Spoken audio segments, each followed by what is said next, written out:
They said a man like him could never deserve a woman like her. But love does not need permission to rise where pride wants it buried.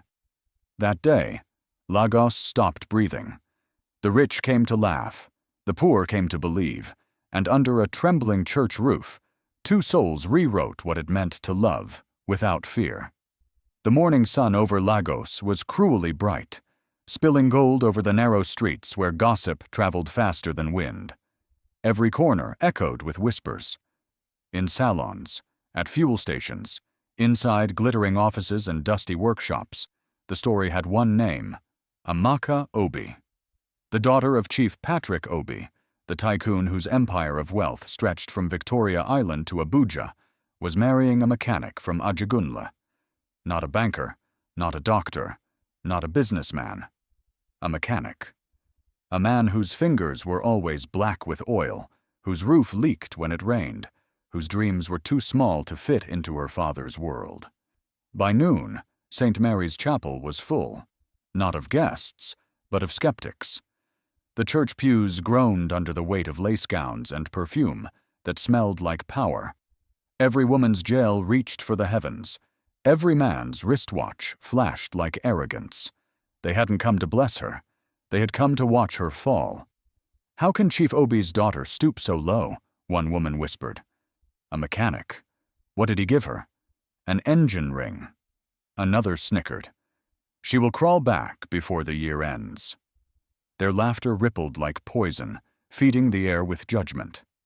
Behind the thin wooden door of the dressing room, Amaka sat before a cracked mirror. The lace of her borrowed gown shimmered faintly in the dusty light. The hem was torn, the veil slightly yellowed, yet when she lifted it over her face, her reflection glowed with something rare: peace. Her best friend, Ngozi, hovered behind her, eyes full of worry. "You can still turn back," she whispered. "He has nothing, Amaka. Nothing but his hands." Amaka's lips curved softly. "Then I have everything I need," she said. "Those hands will build a life, even if the world never forgives me for believing." Her father had refused to attend. The night she told him, his rage had filled the mansion like thunder. "You will shame me before every man who ever bowed to me," he shouted. "You will marry a man who cannot afford the chair you sit on." His hand trembled as he pointed to the door. "Leave, and take your poverty with you." That night, Amaka packed her life into one bag and walked away from the mansion's marble floors into a future paved with faith. The church doors opened. Chika entered quietly, his suit modest but neat, his eyes nervous yet proud.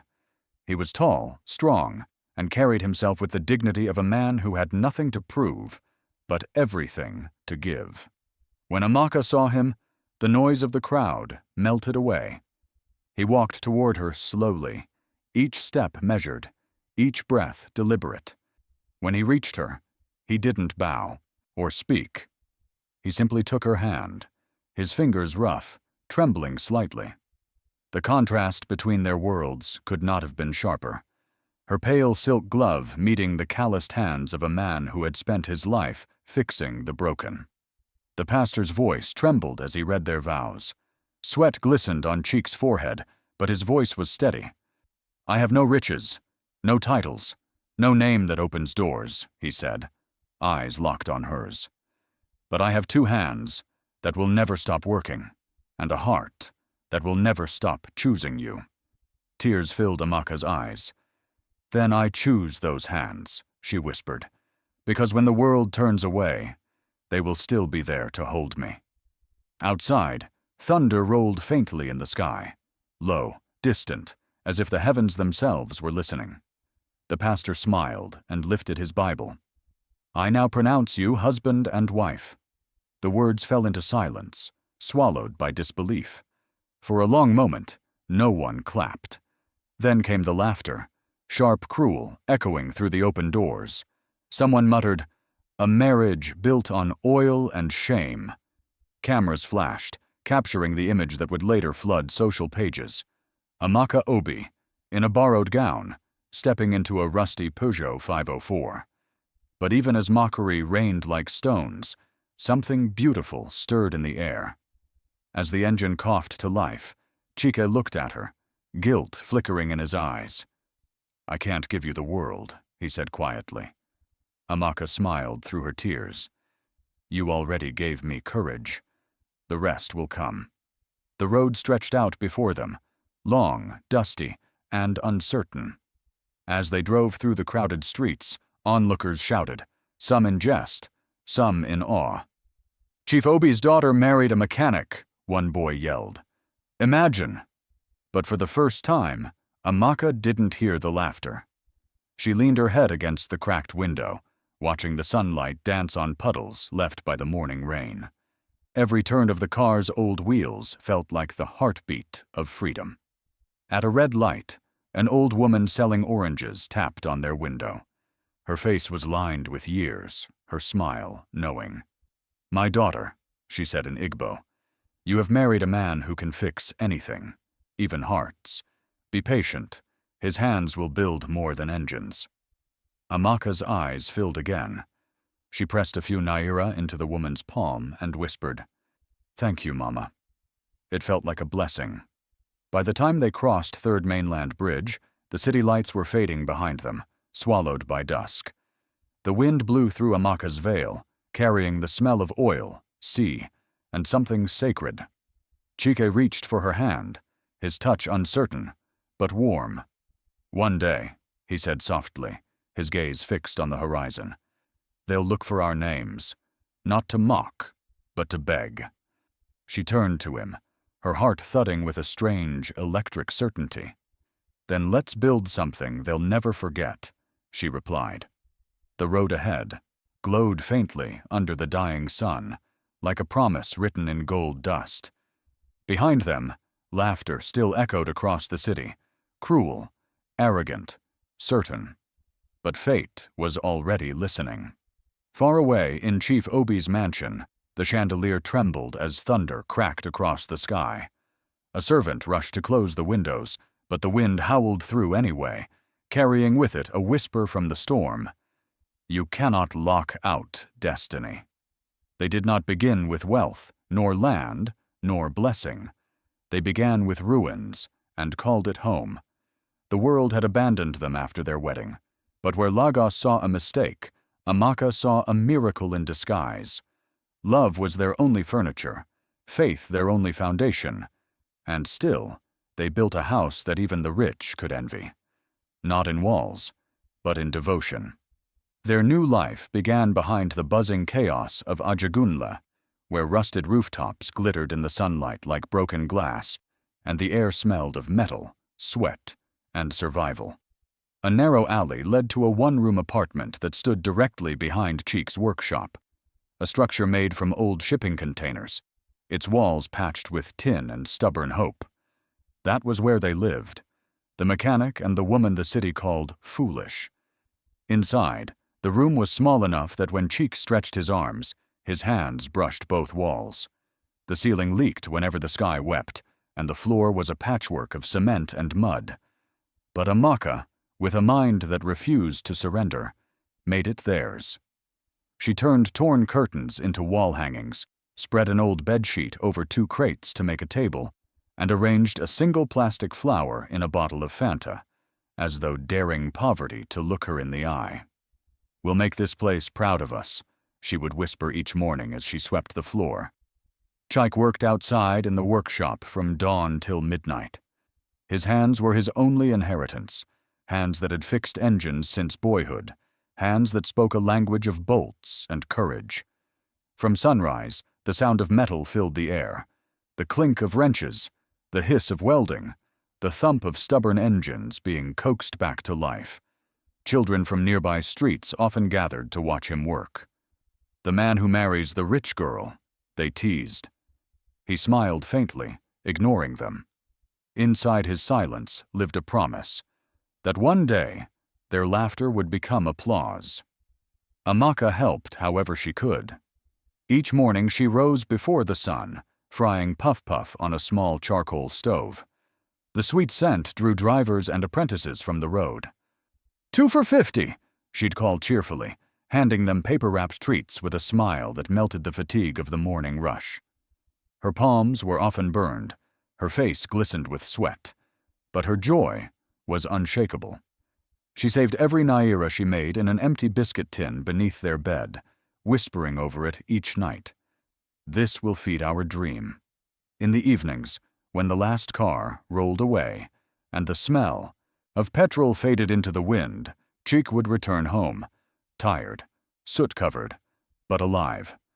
He would collapse beside her on the worn-out mattress, his hands heavy with fatigue. Amaka would fetch a small bowl of warm water, dip a cloth into it, and begin to clean his hands, one finger at a time. The blast grease and engine oil dissolved slowly, turning the water murky. "You'll build something beautiful one day," she always said softly, her voice trembling between faith and exhaustion. "And when you do, they'll know I married a king." Cheik would chuckle quietly, but the sound carried the weight of tears he never allowed himself to shed. There were days when Lagos seemed determined to break them, when customers didn't come, when tools broke, when hunger made the air too heavy to breathe. Yet somehow laughter survived between them. They found joy in small things. A patch of sunlight that slipped through the roof, the shared warmth of one blanket, the sound of rain tapping softly on metal. In that room of scarcity, they learned abundance. The abundance of endurance, of partnership, of love that could not be starved. Late into the night, when Amika slept, Chike would sit by the weak flame of a kerosene lamp, scribbling sketches in a torn notebook. Strange shapes, engines, frames, wheels, and pulleys filled the pages. He was designing something that didn't yet exist, something his mind called freedom. "A car for our people," he whispered once, tracing the outline with his thumb. "One they can build, fix, and afford." The lamp flickered, casting shadows on the wall that looked like wings. He believed with every heartbeat that one day this dream would carry them beyond poverty's reach. But life has a way of testing those who dare to dream too loudly. One heavy night, the clouds over Ajagunla gathered thick and black, the air trembling with electricity. Amaka had just finished whispering her usual prayer when the first crack of thunder shook their roof. She snuggled closer to him, her voice drowsy. "Even the rain sounds different when you're here," she murmured. He smiled faintly, brushing a hand over her hair. "Sleep," he said. "Tomorrow we start again." The wind rose, howling through the cracks in the tin roof. In the workshop next door, the storm slipped through a broken window, sweeping across open oil cans and gasoline puddles. A single spark leapt from the faulty electric socket to the spilled fuel, hissing like a warning too late to be heard. By the time Chiki smelled the smoke, the night was already on fire. Flames devoured the walls, the roof groaned like a dying beast, and the workshop that had held every piece of their dream became a furnace of orange light. Amaka's scream pierced the storm as he tried to save what he could. But within minutes, everything they owned, every tool, every sketch, every ounce of their labor, was gone. Only the ashes of faith glowed faintly in the dark, daring them to rise again. Some dreams burn to remind us what cannot be destroyed. When the fire swallowed Cheek's workshop, it was not just wood and metal that turned to ash. It was years of sweat, sketches, and small, stubborn hope. The orange glow lit the Lagos sky like a cruel festival, and by the time the flames dimmed, everything they had built together was gone. When the smoke cleared, the crowd gathered like vultures circling grief. Neighbors whispered in pity and mockery, their voices slicing through the silence that wrapped the couple. "Now she will leave him," someone said. "Even love gets tired of hunger." But Amaka did not move.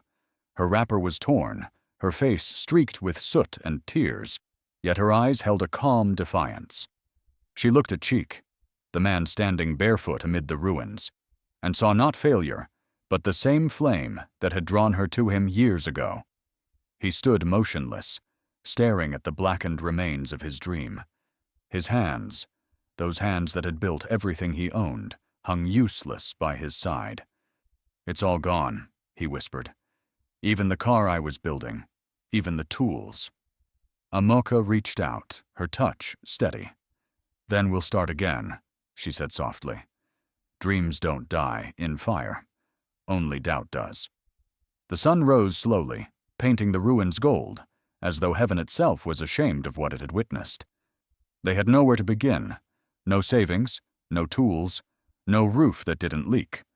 Only love standing tall in the ashes. That afternoon, when the last embers cooled, Amaka went inside their small room and returned with a red velvet box. Inside lay the only treasure she owned, her wedding ring. "Sell it," she said quietly, placing it in his palm. "Buy what you need." This ring was never about gold. It was about promise. Chike stared at her, his throat tight. "You'd give up the last thing you have?" She smiled, though her voice trembled. "We've already lost everything else. Let this be the seed." The next morning, she took the ring to a local gold buyer and walked back with 5,000 naira wrapped in brown paper. It wasn't much, but it was faith in currency. They began again under a mango tree beside the burnt workshop. Chike fixed broken motorbikes with borrowed tools, while Amaka sold puff-puff nearby, her laughter echoing louder than the gossip around them. They ate from one plate, worked through one dream, and prayed under one sky. Each night, she washed the soot from his hands and whispered, "Ashes don't mean the end. They mean the ground is ready." And somehow, the ground began to shift. That dawn, when the first light touched the charred walls, a black Mercedes stopped in front of them. A tall man in a gray suit stepped out, the scent of wealth surrounding him. He looked at Chike and smiled faintly. "You're the mechanic who rebuilt from nothing," he said. "I think I have a deal for you." And just like that, in the ruins of their yesterday, destiny knocked, softly, but with purpose. Not all blessings wear halos. Some wear suits. When the black Mercedes stopped in front of the ashes that had once been Cheek's workshop, the neighborhood fell silent. The car's shine mocked the burnt remains around it, its tires sinking slightly into the soot. From its back seat stepped a man who smelled of perfume, power, and promises too good to be true. He adjusted his gold cufflinks, his shoes untainted by dust, and smiled like someone who had never known hunger. He called himself Mr. Adewale, a manager from Golden Motors Limited, one of Lagos's most powerful automobile companies.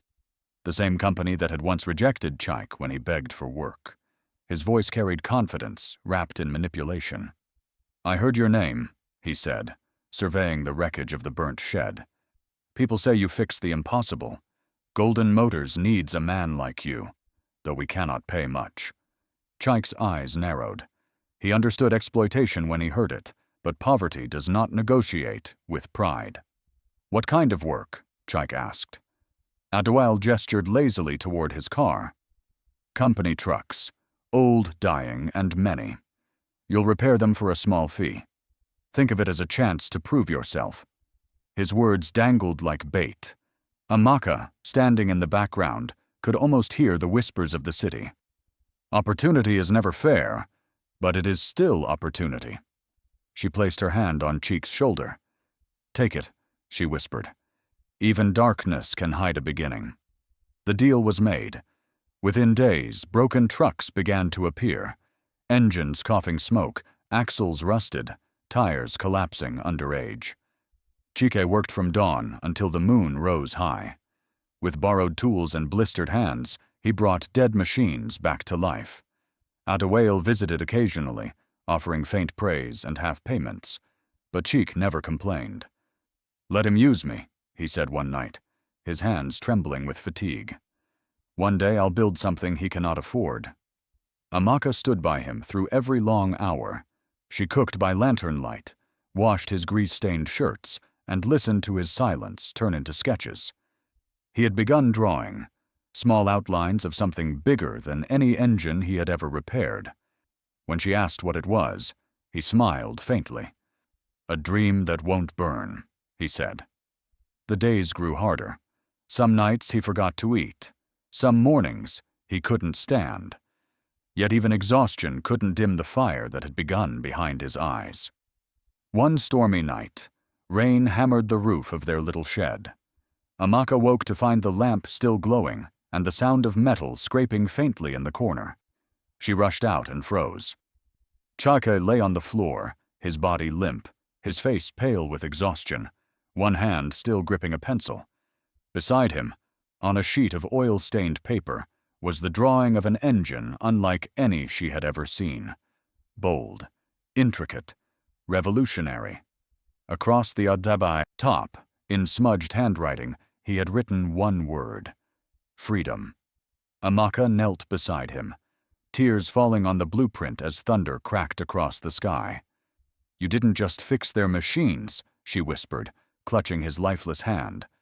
"You were fixing our destiny." The storm raged outside, but inside that leaking shed, something greater than lightning had struck, the birth of a dream that no fire could ever burn again. Greatness doesn't begin in boardrooms. It begins in backyards. The sky above Ajagunle glowed gold with dawn when Cheek opened his eyes again, his body weak, but his spirit alive. The crumpled blueprint lay beside him, his dream, his redemption, his rebellion. Amaka sat nearby, her hands folded in silent prayer, watching the man who had fought both fire and failure rise again. When he looked at her, his voice was rough but certain. "It's time," he said. "If I can fix other men's engines, I can build my own." From that morning, their small yard became the birthplace of a revolution. With nothing but scrap metal, discarded machine parts, and a will carved out of struggle, Cheek began to build. The sun beat down mercilessly on his back as sparks flew from his welding torch. The neighborhood children gathered to watch, calling him the man who makes fire sing. Amaka was always there, handing him bolts, steadying metal sheets, and keeping faith when exhaustion clouded his vision. Their laughter mixed with the clinking of tools, their dreams whispered between hammer strikes. He named the engine Freedom, not just for its power, but for what it represented, a chance to rise beyond the pity of others. It was built from scraps, but it roared like destiny. When he first ignited it, the sound filled the street like thunder made by human hands. The crowd that had once mocked them now stood in awe. Drivers rushed forward, touching the machine as though it were sacred. "It runs smooth," one man said, disbelief coloring his tone. Another added, "And it drinks less fuel than my generator." The word spread faster than the engine's hum. The poor mechanic had built something the rich never could. Amaka became the brain behind the dream. She kept records on torn notebook pages, scribbling invoices and names with precision. She borrowed her friend's old phone to take customer calls, arranging deliveries and managing orders while Chike perfected his design. When money ran low, she sold food on the side, refusing to let hunger interrupt progress. At night, they would sit under the stars, their fingers entwined, whispering plans for the future. Not castles or riches, but purpose. "Freedom Motors," Amaka murmured one night, smiling faintly. "That's what we'll call it." Chik nodded, his voice low. "And one day, they'll come to buy engines from the same man they once laughed at." But greatness always stirs jealousy before it finds celebration. As Freedom Motors began drawing attention, word reached the offices of Golden Motors Laowadid. Those who had ignored Chike now wanted what he had built. They sent their men in suits and sunglasses, pretending to be customers. They took pictures, measured parts, and whispered false compliments. Amaka noticed their eyes, cold, calculating, and a chill passed through her. "They're not here to learn," she warned quietly. "They're here to steal." The next morning, when Chiki set up his small exhibition at the community center, he proudly unveiled his engine before a cheering crowd. But among the applause stood two silent men from Golden Motors, watching closely. One of them turned to the other and whispered, "Take every detail. This invention belongs to us now." And as Cheek smiled under the sun, unaware of the storm brewing behind the curtains, destiny sharpened its knife once again. Nothing crushes a dream faster than seeing it stolen. Success, when it finally arrived, came not as a celebration, but as betrayal wrapped in gold. One humid morning, as Chica prepared to start his day, the radio announcer's voice echoed from a neighbor's window. Golden Motors Limited unveils their newest innovation, a low-cost, fuel-efficient engine designed for the future of Africa. The word struck him like a hammer. His hand froze mid-air. He turned toward the sound, the world around him fading into silence. When the announcer said the engine's name, Eagle Drive, his heart stopped. The description was identical to freedom. Every bolt, every function, every idea he had bled for was now paraded as theirs. Chike stumbled back into his workshop, his chest tight, his breath uneven. The radio's cheerful music mocked his pain. Amaka ran to him, alarmed. "What is it?" she asked. He pointed to the radio, his voice breaking. "They took it. Everything." When she heard the announcement, her knees buckled. It wasn't just theft, it was erased. His dream had been swallowed by the same company that once called him unworthy. Golden Motors printed glossy billboards, hosted press conferences, and praised their team of engineers for the invention. Their CEO smiled for cameras, shaking hands with politicians while the man who birthed the idea sat in the shadows of Ajagunle, watching his work reborn without his name. Neighbors who once cheered for him now avoided his gaze, too afraid or ashamed to speak. "This is Lagos," one man muttered. "The rich create nothing. They only buy what the poor cannot protect." For weeks, Chike didn't touch a single wrench. His workshop, once alive with the rhythm of creation, became a tomb of silence. He sat for hours staring at the engine he had built, his face blank, his spirit hollow. His hands, once instruments of innovation, trembled each time he looked at the machines. The spark that had fueled him was gone. "I built it with my hands," he whispered one night, voice hoarse. "And they took it with paper." Amaka tried everything, words, prayers, even laughter, to bring him back, but grief had turned him into a shadow. Sometimes she caught him standing in the rain, staring at the Golden Motors billboard down the road, the words "Africa's Pride" glowing in neon mockery. "How can they sleep at night?" she asked him once. He gave a bitter smile. "On beds made of other men's dreams." Yet even in his silence, she refused to surrender. Each evening, she swept the workshop, cleaned his tools, and whispered to the empty room as though it could hear. "They may own your idea," she said, "but they'll never own your purpose." She began gathering the pieces he had left behind. Sketches, notes, receipts. Every scrap of proof that freedom was born in their yard. Then, one stormy night, while thunder rolled across the Lagos sky, Amaka sat at their small wooden table, her candle flickering low. Chika lay asleep, his body frail with exhaustion, his face turned toward the wall. She reached for the folder of documents she'd collected, his blueprints, his first invoice, the faded photo of the day he built the prototype. Her heart pounded as she filled out a business registration form she had bought from the local office days ago. The pen trembled in her hand as she wrote, "Freedom Motors, Nigeria Limited." When she reached the space for founder, she paused, her eyes wet but determined. Then she wrote his name, Chika Obi. She smiled faintly through her tears. "If they could steal his engine," she whispered, "they can't steal his legacy." Outside, the storm raged like an angry drum, lightning slicing the sky. As Amaka sealed the envelope and pressed her hand to the name she'd written, she heard Chike stir in his sleep, murmuring one word, "Freedom." The candle flickered, the ink still wet on the page. And in that moment, between thunder and silence, a new destiny began to breathe. One born not of invention, but of love, too stubborn to die. Behind every man the world underestimates is a woman the world fears to credit. When the world turned its back on Chica, Amaka stood facing the storm. Her hands, once soft from privilege, were now calloused from labor and ink-stained from ledgers.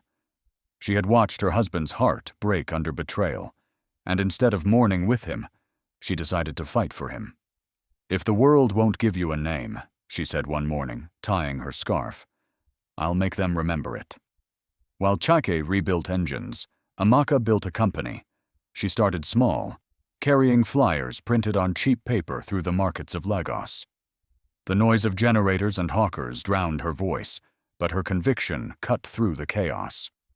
"Freedom Motors repairs engines that last twice as long," she shouted, standing on street corners, handing out leaflets with the same confidence that once filled her father's boardroom. Taxi drivers stopped to listen. Okada riders nodded, curious. Some mocked her. A woman selling engines? But curiosity soon turned to trust when her husband's work spoke louder than gossip.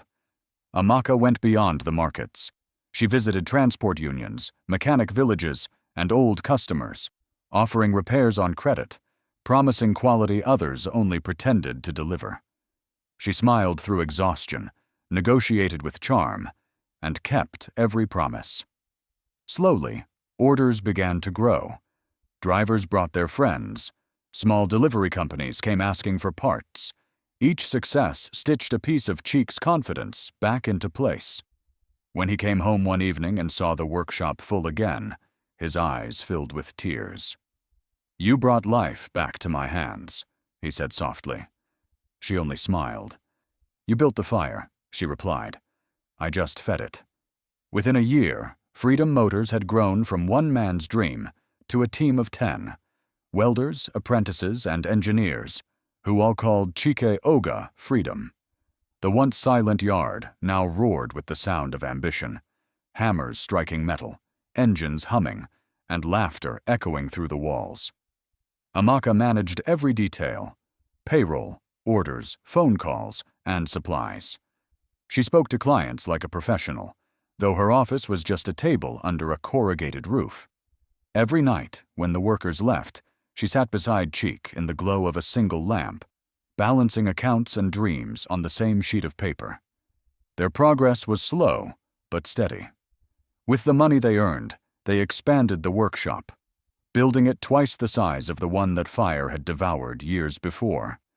The new walls smelled of paint, sweat, and faith. On the first morning of its opening, Amaka stood beside Chaika as he cut a thin red ribbon. There were no journalists, no politicians, only the people who believed in them, drivers, apprentices, and friends who had seen them rise from ash. The crowd cheered when the first Freedom engine was installed into a local taxi, its hum deep and steady, like a heartbeat that had found rhythm again. Yet, behind every triumph, lurked the shadow of memory. Amaka knew that success attracts attention, the good, the greedy, and the vengeful. Each night, as she counted earnings, her mind wandered to the past. Golden motors, the stolen design, the men in suits. "Do you think they'll ever come after us again?" she asked once. Chaik shook his head slowly. "Not if we stay small." But the truth was, staying small was no longer possible. The world had begun to notice. Freedom Motors became a name whispered in the city's garages and transport offices. Taxi companies sent representatives. Truck drivers swore by Cheek's engines. Orders piled up faster than they could produce. "We need to hire more hands," Amaka insisted one morning. Cheek smiled proudly, a spark in his tired eyes. "Then we'll build again. This time, not from ashes, but from purpose." They worked side by side, and though their clothes were stained with oil and dust, their hearts gleamed with the satisfaction of self-made triumph. Months passed, and the rhythm of success grew louder.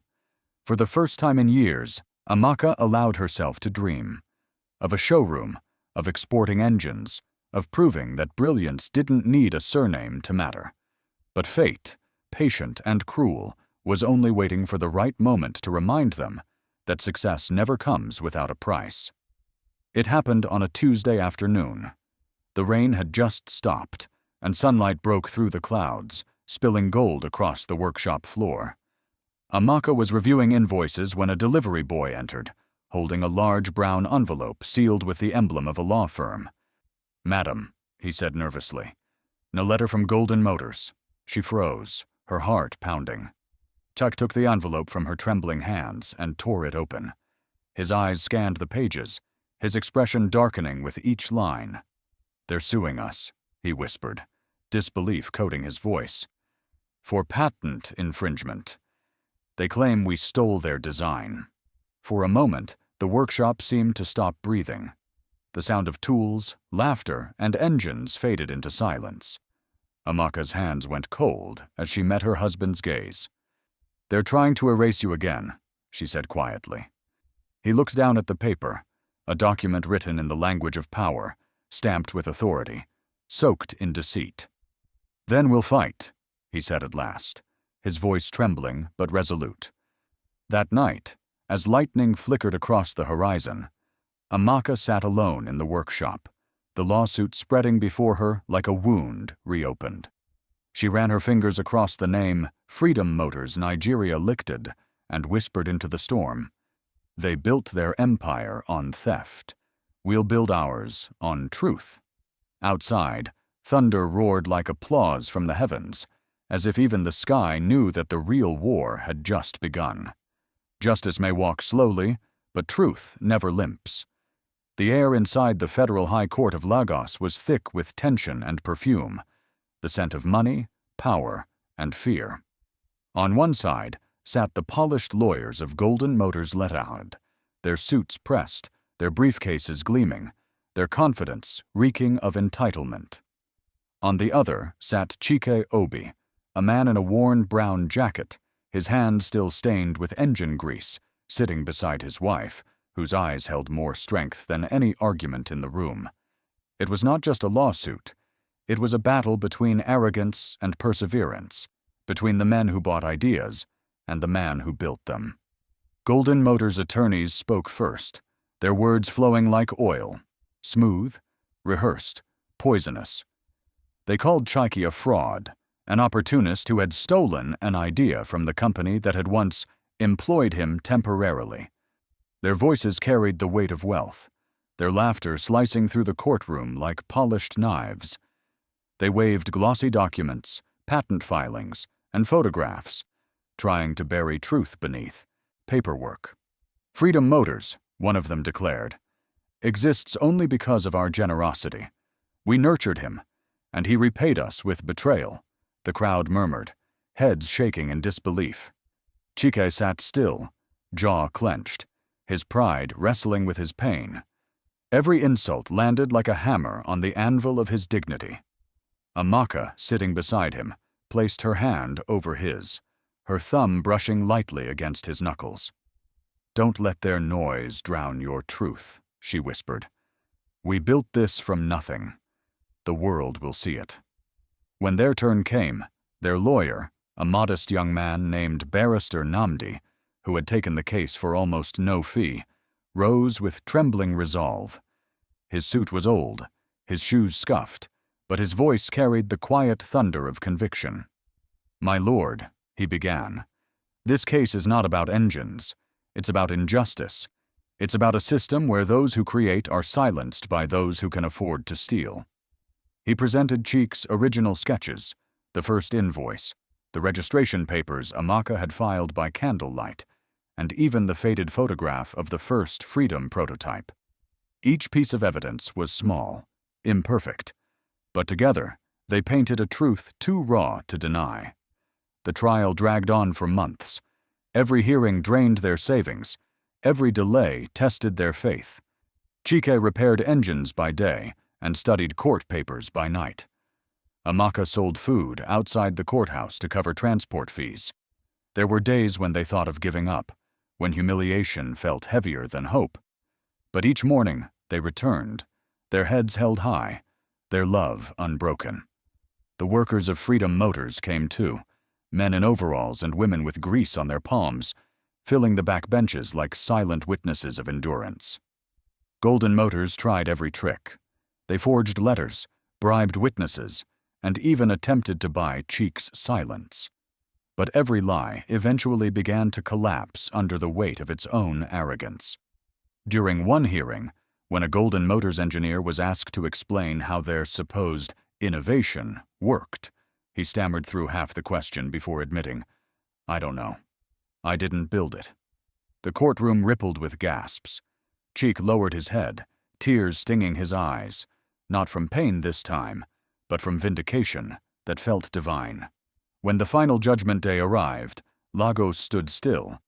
The judge, an older woman with silver hair and steady eyes, adjusted her glasses and looked directly at Chike. Her voice carried across the room like a verdict from heaven. "Golden Motors," she said, "is guilty of intellectual theft, corporate intimidation, and fraudulent representation." She turned toward him. "Mr. Obi, the court recognizes you as the rightful inventor of the Freedom Engine and founder of Freedom Motors Nigeria Limited. This is not just your victory. It is justice reminding wealth that it cannot own creation." The courtroom erupted in applause and tears. Amaka wept openly, her head resting on her husband's shoulder. Chuik, unable to speak, simply took her hand and whispered, "You believed when I couldn't." Barrister Namdi, standing behind them, smiled through tears of exhaustion and pride. Outside, the sun had broken through the clouds, bathing the courthouse steps in gold. Reporters crowded around them, microphones thrust forward, flashes blinding. Among them, a young woman with a camera asked softly, "Mrs. Obi, was it worth it? The fight? The sleepless nights? The humiliation?" Amaka paused, her face calm, her voice steady with quiet fire. She looked at the courthouse behind her, then at her husband, the man who had built dreams from dust, and smiled faintly. "Ask me when he owns them," she said. The cameras clicked, the crowd gasped, and in that single sentence, the future of Freedom Motors was no longer a hope. It was a prophecy waiting to be fulfilled. Some crowns are made of metal and grease, not gold. The day the court ruled in his favor, Lagos erupted with applause for a man who had risen from ashes to authority. Newspapers called him the mechanic who defied the rich, and radio hosts spoke of him as the pride of the people, a symbol that brilliance needed neither a degree nor permission. Chike Obi, once mocked for fixing cars under a leaking roof, had become a legend. Yet, through all the noise, his gaze remained humble, his hands still rough with the same oil that had built his destiny. The victory brought with it a new kind of burden: success. Banks that once turned him away now sent executives in polished cars to shake his hand. Investors called, politicians smiled for photographs, and everyone suddenly wanted to be part of Freedom Motors. Amaka, ever watchful, reminded him to move with caution. "They ignored you when you were hungry," she said quietly one night as they sat beneath the soft glow of their new office lights. "Now they want to eat from your table." Chike smiled faintly, his voice low. "Then let them come hungry. We'll feed them on our terms." Freedom Motors expanded beyond imagination. A new factory rose in Abuja, another in Port Harcourt, massive warehouses humming with machines and men who once worked under others, now wearing the Freedom emblem on their sleeves. The air smelled of fuel and ambition. Across West Africa, drivers began replacing foreign-made engines with Cheek's designs. His creation, born from poverty and perseverance, became a national emblem of pride. But amid the celebration, Cheek never forgot the woman who had turned his ashes into an empire. Amaka's name spread across headlines alongside his, called the backbone of freedom. Business magazines praised her strategy. Workers adored her discipline and grace. Together, they were unstoppable, the perfect union of vision and faith. One journalist wrote, "He built engines. She built the road beneath them." And, yet, even as the world bowed to their triumph, Amaka sensed the tremor of something approaching. the echo of an old enemy too proud to vanish. She noticed the whispers in business meetings, the subtle tension in trade reports, the strange silence from Golden Motors since the court ruling. "They're too quiet," she murmured one evening, scanning her notes. "Men who lose power don't disappear. They plot." Cheek looked up from his desk, his tone calm but sharp. "Let them plot. This time, we have walls of iron." But fate has a habit of testing pride at the height of victory. One morning, as sunlight poured into the Freedom Motors headquarters, a sleek black envelope arrived on Cheek's desk. Its seal bore the familiar golden insignia of Golden Motors Limited. Amaka's heart tightened as she read the letter beside him. It was an invitation, courteous, polite, and venomous beneath its elegance. Golden Motors Limited cordially invites Mr. Chike Obi, founder of Freedom Motors Nigeria, to a partnership meeting. Amaka looked up, her eyes sharp with warning. "They don't want partnership," she said softly. "They want revenge." Chike folded the letter carefully, his expression unreadable. "Then let's see what the kings of gold do," he replied, "when the mechanic walks into their palace." Revenge tastes best when served with success, cold, quiet, and undeniable. The rain had just ended when Chike stepped out of his car and stood before the towering glass facade of Golden Motors Limited, the same gates that had once closed in his face. Now they opened without hesitation. Guards saluted him, receptionists whispered his name, and the marble floors reflected the polished soles of his Italian shoes. Gone was the grease-stained mechanic with trembling dreams. Before them stood a man forged by struggle, dressed in a navy suit that fit like victory itself. Inside the boardroom, the air was thick with perfume, nerves, and pride, choking on politeness. The executives of Golden Motors, men who had once mocked him, men who had stolen his invention, now sat upright, their smiles forced, and their confidence brittle. The same company that had dragged his name through the mud was now struggling under the weight of debt and declining sales. Freedom Motors had not just defeated them in court, it had buried their market. The predator had become the prey. "Mr. Obi," one of the directors began, his voice rehearsed, "we are pleased you accepted our invitation. We believe there's great potential for collaboration." Chike's expression was calm, his tone deliberate. "Indeed," he said, opening his briefcase. "That's why I'm here." He slid a stack of documents across the table, clean, crisp, and devastating. "But I didn't come to collaborate," he continued, his voice steady. "I came to buy." The room fell silent. Amaka sat beside him, elegant in a deep emerald dress, her poise commanding as ever. Her Siarsut's eyes met theirs with the same quiet fury that had carried them through years of humiliation. "Buy," one executive repeated, half laughing. "You want to buy Golden Motors?" Chike leaned back, his smile razor sharp. "No," he replied softly. "I already did." The statement landed like thunder.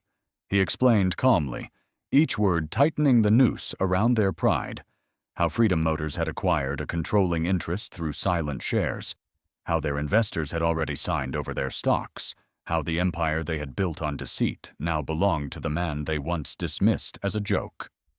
"By this time next week," he said, "the name Golden Motors will no longer exist. We'll rename it Freedom Industries." The executives exchanged desperate glances. One stammered, "This is impossible." Chike smiled faintly.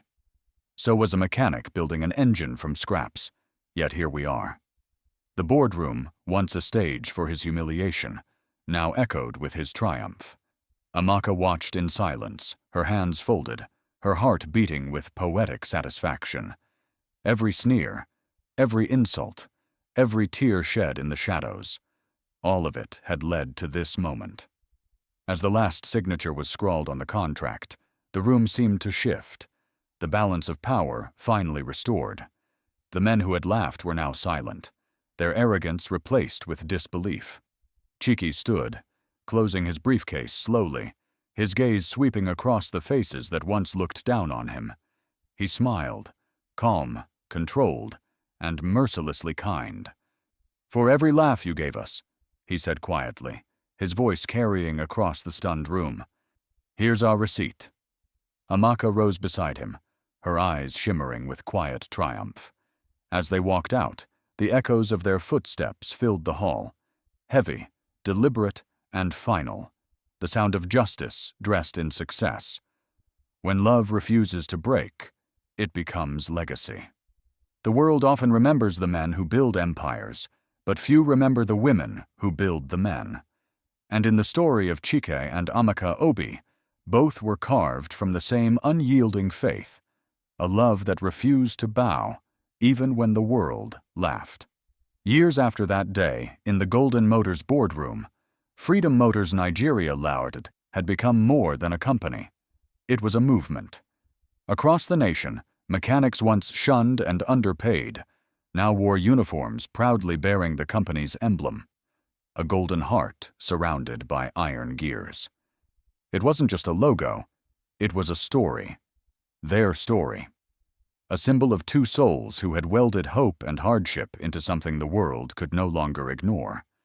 In Lagos, the new Freedom headquarters stood tall, all glass and steel, yet grounded in humility. At the entrance, a bronze statue of a mechanic and a woman standing side by side welcomed visitors. Below it, a plaque read, "Built by hands that never gave up." It was Amaka's idea. She said it wasn't about power, it was about memory, and memory, she knew, was stronger than wealth. Inside the vast factory halls, the hum of engines was now joined by laughter and learning. Freedom Motors Foundation sponsored schools for underprivileged children, scholarships for young inventors, and training centers for widows who had once been forgotten by society. Amaka personally oversaw each program. To her, success meant giving back what the fire of life had taken from them. Chike, still the same man at heart, visited the workshops often. Though age had silvered his hair, his hands still bore the faint stains of grease, reminders of where he came from. He'd shake hands with the young mechanics and remind them, "Your tools are your crown. Wear them with pride." Many of them didn't know the full story, but they revered him as the man who had made them believe greatness could rise from dust. At home, their mansion on the hill was filled with warmth, not wealth. Every evening, as the sun sank over the Lagos skyline, Amaka and Chike would sit on the balcony, watching the city glow beneath them. "Do you ever think about how it started?" she would ask softly. "Every day," he'd reply, his hand finding hers.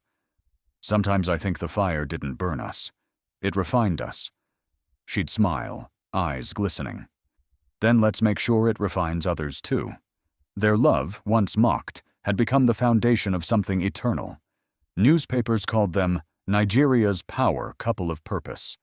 Universities invited Chike to speak about innovation. Amaka was honored for philanthropy and women's leadership. But beneath the spotlight, they remained the same. Partners who had built a kingdom not with crowns, but with calloused hands and stubborn hearts. Yet fate, with its unending circle, had one last bridge to mend. One quiet evening, as they watched a documentary celebrating Freedom Motors' 10th anniversary, a familiar face flickered onto the screen. An old man in a hospital bed, watching the same broadcast. His once proud eyes were dimmed by time, his breath slow and heavy. It was Amaka's father, Chief Obiagu, the man who had once cast her out of his mansion for marrying beneath her class. He had spent years nursing the wound of his pride, pretending not to care, hiding his regret behind silence.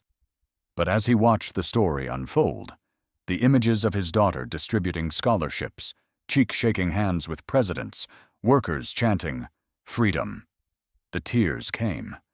He reached for the nurse beside him and whispered, "That's my daughter." His voice cracked on the word daughter, as if saying it reopened years of unshed sorrow. The camera showed Amaka cutting a ribbon at a new factory in Enugu, her father's hometown. "We're opening this plant where I learned the value of work," she said proudly to the reporters. "Because every dream deserves a place to begin." The old man closed his eyes, and a faint smile crossed his lips. Days later, Amaka received a message. Her father was ill, gravely. The news hit her harder than she expected. For a long time, she said nothing. Then she packed her bag, took Cheek's hand, and whispered, "I have one last goodbye to make." They arrived at the hospital under a soft harmattan sunset. The old man lay frail, his breath shallow, the smell of antiseptic thick in the air. When Amaka entered, he turned weakly, and for the first time in decades, their eyes met without pride, standing between them. His lips trembled. You built an empire," he rasped, "and you did it without me." Tears welled in her eyes as she knelt beside him. "No, Papa," she whispered, taking his hand. "I did it because of what you taught me. To stand tall, no matter who laughs." He smiled faintly, squeezing her hand with the last of his strength. His voice came in a fragile whisper, carried on the edge of his final breath. "You chose well, my daughter," he said softly, his gaze shifting toward Chika with peace in his fading eyes. "You chose well." His hand fell still in hers, and in that moment, between loss and love, Amaka felt the circle of her life, close, not in sorrow, but in grace. There are days when destiny walks back into the same room that once humiliated you, not to seek revenge, but to rewrite memory itself. The morning Lagos woke to the reopening of Golden Motors. The city did not just witness a ceremony. It witnessed the burial of arrogance. Every screen, every camera, every whisper carried the same name: Freedom Motors Group. The empire that once mocked a mechanic now knelt beneath his vision. The very walls that once echoed with ridicule were draped in banners celebrating the man who had endured it. The marble floor of the massive headquarters gleamed as if the past itself had been polished clean.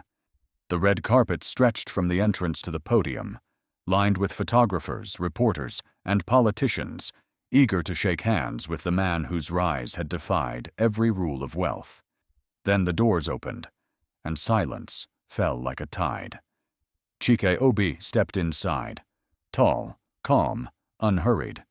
The soft light caught the silver in his hair, the quiet dignity in his posture, the strength of a man who no longer needed to prove anything. Beside him walked Amaka, draped in a flowing gown of gold and white, her face glowing with that serene confidence that comes only to those who have walked through fire and come out shining. Together, they moved as though time itself bowed to them. The cameras flashed, the crowd erupted, and applause rolled through the hall like thunder through the sea. And yet, amidst the noise, Cheek heard only one thing: the echo of the laughter that had once followed him through this same hallway, the sneers of the executives who had called him a fool, the sharp words of those who mocked Amaka for marrying a mechanic. That laughter now lived only in the corners of memory, replaced by applause that trembled with respect. At the center of the stage stood a towering sign that read, "Golden Motors, reborn as Freedom Motors Group." Below it, the company's emblem shimmered, a golden heart circled by gears, their eternal symbol of love and resilience. The Minister of Industry took the microphone first, his voice booming through the speakers. "Today," he said, "we don't just open a company, we open a new chapter in African innovation. From a workshop of tin and fire, a dream was forged, and today, that dream owns what once tried to destroy it." His words drew thunderous applause, but Cheek's eyes were elsewhere, on the faces of the old executives, seated silently in the front row, their forced smiles struggling to hide the sting of memory. When it was his turn to speak, Chukai took the stage without notes, his steps steady, his gaze clear. He paused before the microphone, scanning the faces before him, the same faces that once dismissed him as a man beneath their notice.